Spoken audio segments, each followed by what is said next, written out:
FTL, lakes protection, encroachments ఏనా? Beyond that also parks, ఇట్లా open spaces sir, open spaces, layouts. Open spaces, parks. ఇప్పుడు layout ఉంది sir ఒకటి, for instance ఎవరో layout వేసారు, మొత్తం చెరిపేసేసేసి దాన్ని అతను మొత్తం తీసేసి రోడ్లు అన్నీ తీసేసి అతనే తీసేసుకొని మొత్తం చేయాలని చూస్తాడు. Hydraa also enters into the on the ground that దాంట్లో రోడ్స్ ఉన్నాయి కదా, రోడ్స్ మాయే కదా. అది అంటే రోడ్స్ అంటే it is a property of the corporation or గవర్నమెంట్కి ఇచ్చేస్తారు వాళ్ళు ఆటోమేటిక్గా రోడ్ అయింది. దాంట్లో పార్కులు ఉంటాయి కదా, పార్క్ స్పేసెస్ పెన్షన్ చేసినాయి. సో అన్నింటినీ ప్రొటెక్ట్ చేయడానికి మేము we have interest in protecting that layout. So అలా అలా అలా దీంతో కూడా వెళ్తుంటాము. ఆ వెళ్ళే క్రమంలో ప్లాట్ ఓనర్స్ చాలామంది కూడా పాపం వీక్ లేకపోతే ఫైట్ చేయలేని వాళ్ళు, సిస్టంలో ఉండేవాళ్ళు, నష్టపోయే వాళ్ళు చాలామంది అట్లా వాళ్ళు దే కీప్ రిప్రజెంటింగ్ అస్ అనమాట. సేయింగ్ దట్ సార్ మేము ఎప్పుడో 1970s, 80s కొన్నాము ఆ ప్లాట్స్, అది unauthorised layout, panchayat approved layout. But వాడు ఇప్పుడు మాకు అమ్మిన వాళ్ళే మళ్ళీ వాళ్ళు ఏం చేశారంటే వేరే వాడికి అమ్మేశారు. వాళ్ళు ఇప్పుడు వచ్చేసి ఇది అనాథరైజ్డ్ లేఅవుట్ అని, అది అనాథరైజ్డ్ లేఅవుటే కానీ ఇది ఇల్లీగల్ లేఅవుట్ కాదు, అది it is un unauthorised. Panchayat వాళ్ళు అప్పుడు డిటీసీపీ అప్రూవ్ చేయాల్సింది పంచాయతీ వాళ్ళు ఇచ్చారు. ఊరు సిటీలో అయితే కనుక హుడా వాళ్ళు ఇవ్వాల్సింది చేయాల్సింది చేయకుండా పంచాయతీ వాళ్ళు ఇచ్చినటువంటి పరిస్థితులు. సో వాళ్ళకి సేల్ డీడ్ అదంతా ఉంటుంది, పాత వాళ్ళకి ప్లాట్లు కొన్నప్పుడు దాని మీద టైటిల్ ఓనర్షిప్ ఉంటుంది, వాళ్ళ పూర్తి హక్కులు ఉంటాయి ల్యాండ్ మీద. ఓన్లీ లేఅవుట్ వరకు was unauthorized to the extent that it was not authorized by the right person. Panchayat సెక్రటరీయో లేకపోతే ఎవరో అక్కడ ఎవరైతే ఆథరైజ్ కాదో అతనికి చేశాడు అనమాట, అంతే. సర్పంచ్ ఎవడో ఇచ్చాడు, యాక్చువల్గా డిటీసీపీఓ ఎవరో ఇవ్వాల్సిందని టు దట్ ఎక్స్టెంటే తప్ప కానీ. బట్ అటువంటి వాటిలో మీరు యు ఆర్ నాట్. వెళ్తాం సార్, అవి కూడా వెళ్తాం, వెళ్ళి మేము అక్కడ వెళ్ళి కూడా we try to protect, because అంటే పార్కులు లేవచ్చు అన్నీ కూడా వీ హ్యావ్ టు ప్రొటెక్ట్ కదా. పార్క్స్ ఉంటాయి దాంట్లో, సో అది రోడ్స్ ఉంటాయి. సో చాలా అన్ఆథరైజ్ లేఅవుట్స్ తర్వాత ఎల్ఆర్ఎస్ కట్టి దాన్ని రెగ్యులరైజ్ చేసినవి కూడా ఉన్నాయి కదా. సో చేసిన రెగ్యులరైజ్ చేయకపోయినా కానీ కూడా road is a road, so at the park is a park అనేది కూడా సుప్రీంకోర్టు జడ్జిమెంట్స్ చాలా ఉన్నాయి అన్నమాట. అట్లా దెన్ రెండోది, ఇంత మటుకు మీరు చేసిన ఈ 2 yearsలో major protections both in term ఈ వాటర్ బాడీస్, ఇదే ఇట్లాంటి అన్ఆథరైజ్డ్ లేఅవుట్స్, బ్రాడ్గా మేబీ ఒక 10 minutes. సార్ మొత్తం మేము ఈ 2 సంవత్సరాల్లో 3,350 acres of land we could protect. దీని worth is almost 1,50,000 crores sir, అంటే డాలర్ టర్మ్స్లో చూస్తే అరౌండ్ $17 billion ఉంటుంది. సో దీంట్లో ఒక చెరువులు దాదాపు ఒక దగ్గర 1000 ఎకరాలు ఉంటుంది. అండ్ ఈ గవర్నమెంట్ ల్యాండ్స్ అరౌండ్ వాళ్ళకి కూడా అదొక 1,800 ఎకరాలు ఉంటుంది. పార్కులు ఇవి కూడా ఒక 300-400 ఎకరాలు అలా ఉంటుంది. రోడ్స్ కొన్ని ఉన్నాయి. సో అంటే ఇవన్నీ కలిపి 3,350 ఎకరాలు ఉన్నాయి సార్. సో ఇది జరిగినటువంటిది. ఇదే కాకుండా మేము అంటే ఇప్పుడు చెరువుని కబ్జా అవుతున్న చెరువుని కాపాడటం అనేది చేయటంతో పాటు చెరువుల పునరుద్ధరణ కూడా చేస్తున్నాం అనమాట. అది ప్రభుత్వం ఆదేశాలకు అనుగుణంగా. అంటే మనం ఊరినే చెరువుని ప్రొటెక్ట్ చేసామంటే జనాలు they are not real understanding ఏం చేసాం, ఎందుకు మేము కూల్చాము, అక్కడ పలానా చెరువును ఆక్రమిస్తే కూలుస్తాయి కనుక వాళ్ళకి. సో ముఖ్యమంత్రి గారి ఆలోచన అండ్ గవర్నమెంట్ ఒక ఆలోచన ఏంటంటే మనం once you start showing rejuvenating a lake అక్కడ, then people will understand why we are doing it అనేది, అసలు ఎందుకు చేస్తాం మనం ఇదంతా అనేది. So we have started doing it and చాలా హ్యూజ్ పబ్లిక్ రెస్పాన్స్ వచ్చింది సార్. అంటే చెరువులు పూర్తిగా మాయమైపోయి మొత్తం మట్టితో నింపేసినటువంటి చెరువుల్ని కూడా మళ్ళీ పునరుద్ధరణ చేసి చెరువుగా తయారు చేసామన్నమాట. తయారు చేసిన బతుకమ్మ ఉప్పల్తి కూడా అనుకుంటాను ఎగ్జాంపుల్. ఇక ఇట్లా చాలా అది బాగా పేపర్లో వస్తుంది, అది మంచి బ్యూటిఫుల్ లేక్. అవును సార్, అది కూడా దాదాపు 15 ఎకరాల పైన ఎంక్రోచ్ అయిపోయింది, మొత్తం ఎక్స్టెండ్ చేసాం. చాలా చెరువుల్లో 50% of the land has been encroached అని. అసలు మేము హైడ్రా ఫామ్ అయినప్పుడు first thing what I have done is నేను ఎన్ఆర్ఎస్ఏ దగ్గరికి వెళ్ళాను సార్. దాని డైరెక్టర్ ప్రకాష్ చౌహాన్ గారు ఉన్నారు, వారిని కలిసి అక్కడ we had a meeting with NRSA అందరు మొత్తం వాళ్ళ ఆఫీసర్స్ అందరితో పెడితే వాళ్ళు they have shown a report 1979 నుంచి 2024 దాకా they have done some study on Hyderabad water bodies అనమాట.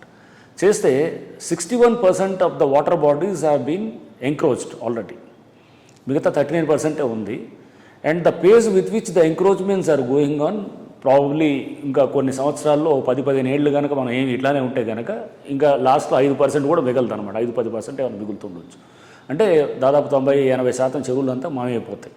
మాయమైపోతే కనుక ఇప్పుడు వచ్చే నీళ్ళు ఎక్కడ నిలవాలి, వర్షం పడ్డ నీళ్ళు వెళ్ళి చెరువుల్లోకి వెళ్ళాల్సిన చెరువులు మాయమైపోతాయి, పారాల్సిన నాలాలన్నీ కూడా మూసుకుపోతాయి కనుక దానికి ఎక్కడ పోగలం. That is the reason for urban flooding world over now. So నేను బ్రిక్స్ నేషన్స్ మీటింగ్ కూడా వెళ్ళాను నేను యాక్చువల్గా. I was part of that meeting జరిగింది sir, technical committee meeting on ఇది disaster management. So everybody was mentioning developing కంట్రీస్లో they were all appreciative that this is the problem world over in all the developing countries. And issue like this అంటే an organization like this is very much required అనేది వాళ్ళందరూ they were all appreciative of this. నాకు ఢిల్లీ నుంచి కొంతమంది వచ్చిన వాళ్ళు చెప్పారనమాట, దాదాపు 500 చెరువులు మొత్తం నింపేసి పార్కింగ్ యార్డ్ల కింద లారీ పార్కింగ్ యార్డ్లు చేసుకొని కోట్లలో వసూలు చేస్తున్నారు అనమాట. దానికి అందరికీ అక్కడ లోకల్ పవర్ఫుల్ పొలిటికల్ వాళ్ళకి సపోర్ట్ ఉంటుంది, బిజినెస్ వాళ్ళు ఉంటారు. It's all unholy nexus between the bureaucracy and politician and business అనమాట. సో ఇది జరుగుతున్నటువంటిది. ఢిల్లీ 500 చెరువులు మూసేసి మొత్తం మట్టితో నింపేసి పార్కింగ్ యార్డ్ల కింద చేస్తున్నారు. మన దగ్గర కూడా అలానే పరిస్థితులు ఉన్నాయి, చాలా చోట్ల కూడా చెరువులు అన్నీ మనం ఇవన్నీ వెనక్కి తీసుకొచ్చి we are reclaiming back and laying a fencing, trying to revive or rejuvenate that lake water bodies. అవి చేయడం వల్ల మన ఈ మధ్య వర్షాలకి చాలా చోట్ల కూడా అసలు ఫ్లడ్డింగ్ని మనం అడ్రస్ చేయగలిగాం అనమాట. Amberpet area for instance Bathukamma కూట రావడంతో అదొక దాదాపు 5-6 ఎకరాల చెరువు తయారవడంతో పెద్ద ఎత్తున కూడా నీళ్లు దాంట్లోకి రావడంతో ఆ చుట్టుపక్కల ఉన్నటువంటి బస్తీలు కాలనీల్లో గతంలో మునిగిపోయేటప్పుడు 2 రకాల ప్లస్లు. ఒకటి కాలనీస్ ఈ రకంగా సేవ్, రెండోది ground water recharging of ground water. Exactly sir, ground water recharging. Kukatpally నల్ల చెరువు అని చెప్పి ఉంది, అక్కడ కూడా మొత్తం అసలు చెరువులో మనకు నీళ్లు కనబడుతున్నాయి కదా, ఆ నీళ్లు కాదు అవన్నీ, అదంతా ఈ సీవేజ్ సార్. అంతా మురికి నీళ్ళలో తీసుకొచ్చి ఎక్కడ వదలకు తెలియక చెరువులో తీసుకొచ్చి వదిలేస్తున్నారు. అంటే సీవేజు, ఎఫ్లుయెంట్స్, ఇండస్ట్రియల్ ఎఫ్లుయెంట్స్ కూడా తెచ్చి ట్రీట్ అయినటువంటి ఇండస్ట్రియల్ ఎఫ్లుయెంట్ తీసుకొచ్చి ట్రీట్ చేయని అన్నీ కూడా తెచ్చి దాంట్లో పడేస్తున్నారు. అంటే ఇది ఒక రకంగా store houses or dump yards అనమాట. స్టోర్ హౌసెస్ ఆఫ్ సీవేజు లేకపోతే మొత్తం ఇండస్ట్రియల్ ఎఫ్లుయెంట్స్ ఇదంతా అనమాట. ఆ నీళ్లు కావాలి.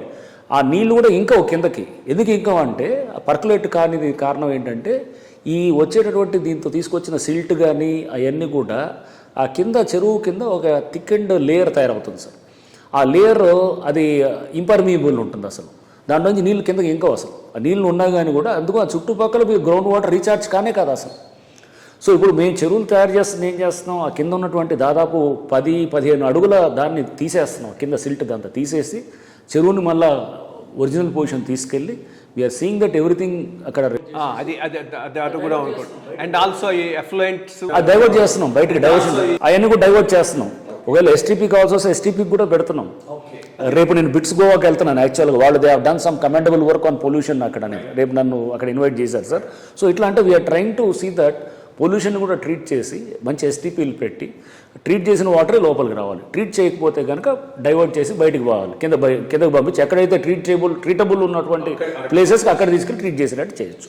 సో చెరువుల్లో స్పష్టంగా మనకి ఏంటంటే ఫ్రెష్ వాటర్ ఉండాలి, వర్షంతో ఉన్నటువంటి వాటర్ ఉండాలి అనేది ఉద్దేశం సార్. అది దానివల్ల అప్పుడు కుకట్పల్లిలో మేము చేసాం 2024 ఆగస్టులోనే అక్కడ మేము కూల్చివేతలు చేసి దాదాపు 16 షెడ్స్ తీసేసాం చెరువులో గట్టిది. పెద్ద ఎత్తున అప్రూవల్ వచ్చేసి అంతా చాలా ఇదైంది సార్. అంతా పేదవాళ్ళ మీదకి వస్తుంది హైడ్రా అని చెప్పి ఇదంతా అట్లా చాలా చేశారు. బట్ అప్పుడు ఆ చెరువులు తయారు చేసిన తర్వాత ఇప్పుడు అది 30 ఎకరాలు 16-15 ఎకరాల చెరువు అంతా గార్బేజు డంప్ యార్డ్ ఉండేటువంటి చెరువు ఇప్పుడు ఒక అద్భుతమైన 30 ఎకరాల ఫ్రెష్ వాటర్ లేక్గా తయారైంది. ఆ పక్క ఉన్న కాలనీ వాళ్ళు వందలాది మంది మాకు వచ్చి రోజు థ్యాంక్స్ చెప్పి వెళ్తుంటారు. వాళ్ళ గ్రౌండ్ వాటర్ అంతా కూడా రీఛార్జ్ అయిందంట. ఈసారి బోర్లు ఎక్కడ అన్ని చోట్ల ఎండిపోయినాయి కానీ అక్కడ ఎండిపోవాలి.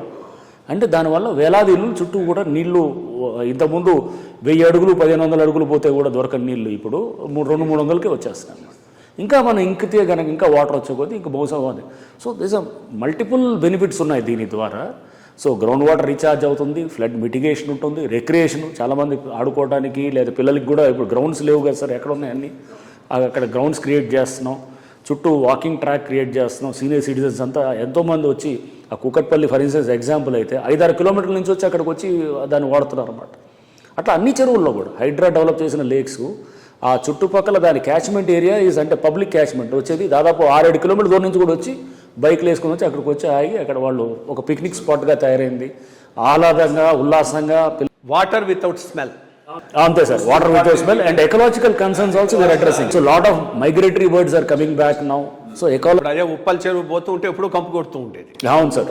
ఇప్పుడు అవన్నీ చేసి డాక్టర్ వినయ్ సహస్రబుద్ధే అని చెప్పేసి ఫార్మర్ ఐసీసీఆర్ చైర్మన్ సార్ ఆయన, Indian council for cultural relations, and he was an ex MP from Mumbai and BJP national vice president కూడా చేశారు.